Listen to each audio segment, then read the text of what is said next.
Hello students, आज की इस वीडियो में आज मैं आप लोगों को पढ़ाने वाला हूँ लेखा शास्त्र के अध्याय 7 के 7.9 को पढ़ाने वाला हूँ।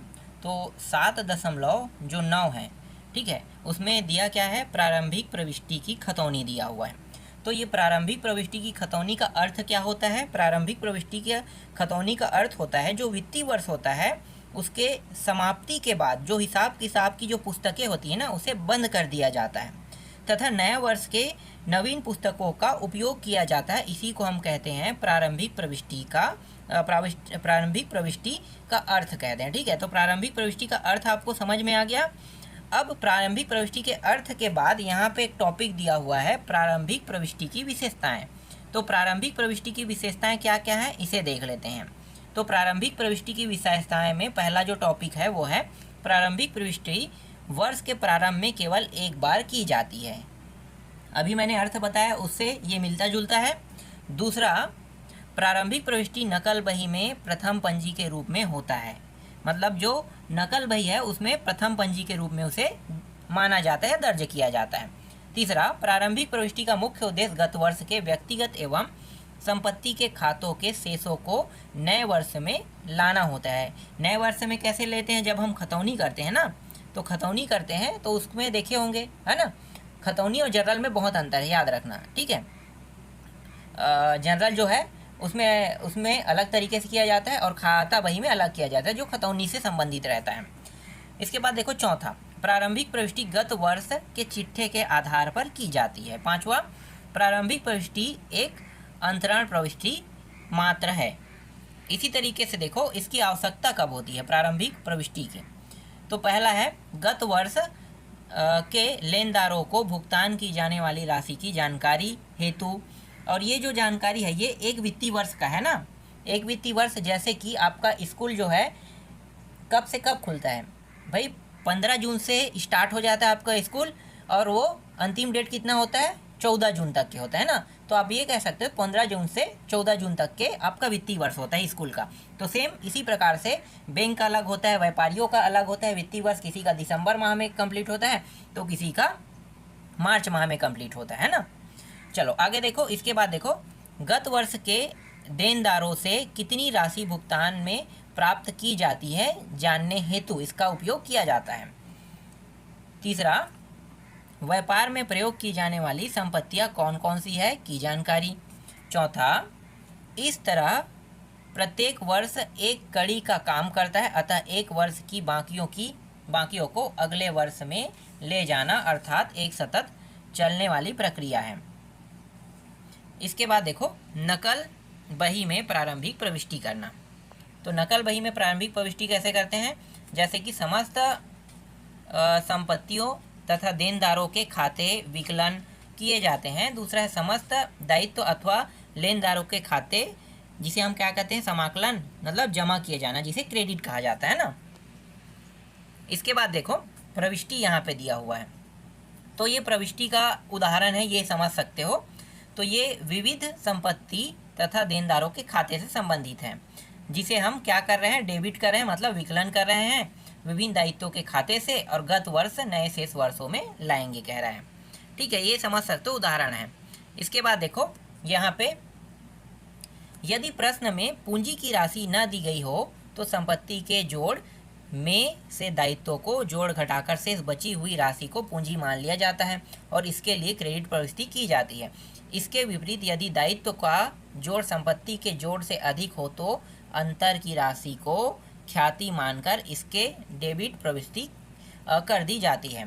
तो देखो सूत्र भी बताया है, जैसे कि पूंजी का अगर आप करते हो तो आपको पता होगा कि पूंजी निकालते हो तो कैसे निकालते हो, संपत्ति में आप क्या करते हैं, दायित्वों को घटा देते हो तो पूंजी निकल जाता है। अगर ख्याति निकालते हैं तो दायित्व को घटाते किसमें, दायित्व में संपत्ति को घटाने से क्या निकल जाता है, ख्याति निकल जाता है। खतौनी करते समय ध्यान देने वाली योग्य बातें कौन कौन सी बातें है भाई, एक तो है देनदार, ठीक है, और दूसरा है क्या है, लेनदार। तो देनदार के बारे में जानते हैं, देखो रोकड़, ऋण तथा विभिन्न संपत्तियों के खाते मतलब विकलन डेबिट किए जाते हैं, और पूंजी ऋणदाताओं तथा विभिन्न दायित्वों के खाते समाकलन क्रेडिट किए जाते हैं, जैसे कि इसे हम हमेशा पढ़ते ही आ रहे हैं ना, तो ये तो स्पष्ट हो गया होगा। फिर देनदार, तीसरा है डेबिट होने वाले खाते में विकलन पक्ष की ओर शेष ला गया, है ना, मतलब लाया गया, ला ग लिखा है मतलब लाया गया, तथा समाकलन क्रेडिट होने वाले खातों में समाकलन पक्ष की ओर शेष लाया गया वाक्यांश लिखकर खतौनी की जाती है। इसके बाद देखो तलपट। तलपट का अर्थ क्या होता है?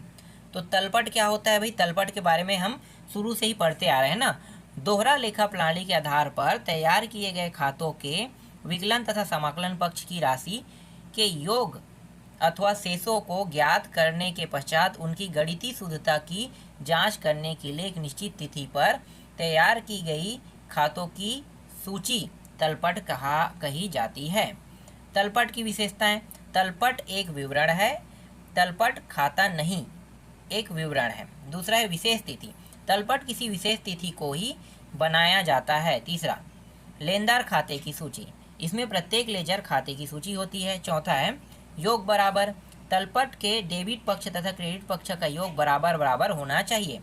पांचवा है गणित संबंधी शुद्धता की जांच, इसका निर्माण खातों की गणितीय संबंधी शुद्धता की जांच के लिए किया जाता है। छठवां है अंतिम खाते तैयार करने में सुविधा, इसकी सहायता से अंतिम खाते तैयार करने में सुविधा होती है। नोट विस्तृत अध्ययन अध्याय 9 में कहते हैं, मतलब आगे देखेंगे इसके बारे में, चलो नोट को देखने की जरूरत नहीं है। इसके बाद देखो 7.11 पे आते हैं अंतिम प्रविष्टि। अंतिम प्रविष्टि क्या होता है? तलपट बनाकर खाता बहियों की गणितीय शुद्धता के जांच के पश्चात प्रत्येक व्यापारी द्वारा वर्ष के अंत में अंतिम खाता तैयार किया जाता है। अंतिम खाते में विभिन्न खाते के शेष के आधार पर विभिन्न प्रविष्टि की जाती है तथा वर्ष के अंत में खाता को बंद कर दिया जाता है। अंतिम प्रविष्टियों को दो भागों में बांटा गया है। पहला भाग है व्यापार खाता तैयार करने हेतु की जाने वाली अंतिम प्रविष्टि, और दूसरा है लाभ हानि खाता तैयार करने हेतु की जाने वाली अंतिम प्रविष्टि। तो व्यापार जो खाता है ना, इसके लिए जो अंतिम प्रविष्टि किया जाता है उसे कैसे करते हैं? तो यहाँ पे जो शब्द लिखा है इसको पढ़ने की जरूरत नहीं, मैं आपको डायरेक्ट दिखा देता हूँ, ठीक है। यहाँ पे देखो जनरल बनाया गया है, देखो ये जनरल बना हुआ है ना, तो इस जनरल में देखो, तो यहाँ पे ये जनरल जो है ये दिनांक है ना, ये पार्टिकुलर्स मतलब विवरण, खाता पृष्ठ संख्या, डेबिट अमाउंट, क्रेडिट अमाउंट दिया हुआ है। तो इसको आप देख सकते हो, जैसे यहाँ पे ट्रेडिंग लिखा हुआ है, मतलब आप ट्रेडिंग कर रहे हैं, मतलब एक दूसरे से क्या खरीदी बिक्री से संबंधित है ना। ओपन स्टॉक है, परचेज दिया हुआ है, ठीक है, कैरिंग है, इनवर्ड, फिर है मैन्युफैक्चरिंग है, ठीक है, तो ये दिया हुआ है। तो इस प्रकार क्या किया जाता है, इस प्रकार जो अंतिम प्रविष्टि है ना उसको बनाया जाता है। तो अंतिम प्रविष्टि के कौन से भाग को? तो जो व्यापार है ना, व्यापार खाता तैयार करने हेतु जो जानकारी दिया जाता है उसके लिए ये व्यापार आराम, ठीक है। तो व्यापार आराम के लिए जब भी आपको बनाना होगा तो आपको जनरल के इसी का उपयोग करना है ना। तो व्यापार वाले में क्या होता है, एक तो बेचा जाता है, खरीदा जाता है। ट्रेडिंग आप लोगों को पता होगा ना ट्रेडिंग के बारे में। ट्रेडिंग जो है आजकल इंटरनेट में बहुत फेमस है और छोटे छोटे जो वीडियो आते हैं ट्रेडिंग के बारे में बहुत जानकारी है उसमें, है ना। तो कुछ समय के लिए कुछ शॉर्ट ट्रेडिंग होता है, कुछ लॉन्ग ट्रेडिंग होता है, जैसे कुछ दिनों के लिए आप स्टॉक खरीद के रखते हैं फिर बेच देते हैं, इस तरीके से, है ना। तो छोटे छोटे मुनाफों के लिए किया जाता है। मैन्युफैक्चरिंग है, यहाँ पे सेल दिया हुआ है। तो ये जो दिया हुआ है ना, ये एक समझो एक एग्जाम्पल है। तो इस एग्जाम्पल को मुझे पूरा बताने की जरूरत नहीं है, ये व्यापार से संबंधित है ना। अब लाभ हानि खाता का देख लेते हैं। देखो लाभ हानि खाता, तो लाभ हानि खाता में भी वही सारे पक्ष होते हैं, इन्हीं के बारे में यहाँ पे जानकारी दिया हुआ है।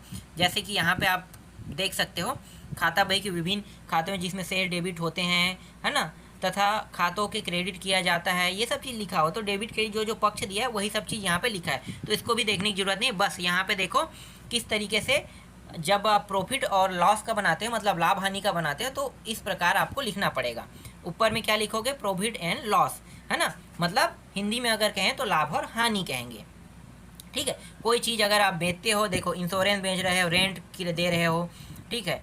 ट्रेड है, ट्रेड मतलब वही ट्रेडिंग से संबंधित है, डिस्काउंट दे रहे हो, रिपेयर है, बेड डेबिट है, ठीक है, ये सब चीज़ दे रहे हो, तो इसको क्या करना है, लाभ हानि से संबंधित माना जाएगा कि मतलब आपको प्रॉफिट हुआ है कि मतलब प्रॉफिट है कि लॉस हुआ है, तो इसको बताना होगा। तो इस प्रकार के प्रॉफिट और लॉस के लिए इस प्रकार के एग्जाम्पल का हम उपयोग करेंगे, है ना। तो यहाँ पे सिर्फ अभी एग्जाम्पल के तौर पे दिया, इससे संबंधित जब प्रश्न आएगा तब मैं आपको और अच्छे से बताऊंगा। तो अभी छोटा छोटा जानकारी है उसको जान लो, ठीक है।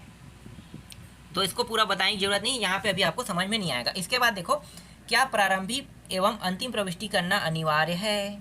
तो क्या वाकई में करना अनिवार्य है? तो पढ़ के जान लेते हैं। खाता बही के कार्य के संपादन के लिए प्रारंभिक तथा अंतिम प्रविष्टियाँ अनिवार्य एवं आवश्यक हैं। प्रारंभिक प्रविष्टियों में मुख्य रूप से निम्न जानकारियाँ प्राप्त होती हैं। पहला, गत वर्ष के देनदारों को दी जाने वाली राशि।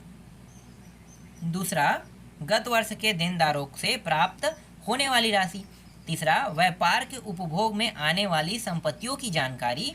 फिर अंतिम प्रविष्टियों के माध्यम से कुछ वस्तुगत खाते के शेष तथा समस्त आय व्यय खातों के शेष व्यापार एवं लाभ हानि खाते में हस्तांतरित किए जाते हैं तथा खाते अंतिम रूप से बंद कर दिए जाते हैं। इस तरह दोहरा लेखा प्रणाली के सिद्धांतों की पूर्ति के लिए तथा व्यापार से प्राप्त लाभ एवं हानि को चिट्ठे में हस्तांतरित करने के लिए अंतिम प्रविष्टियाँ करना आवश्यक है।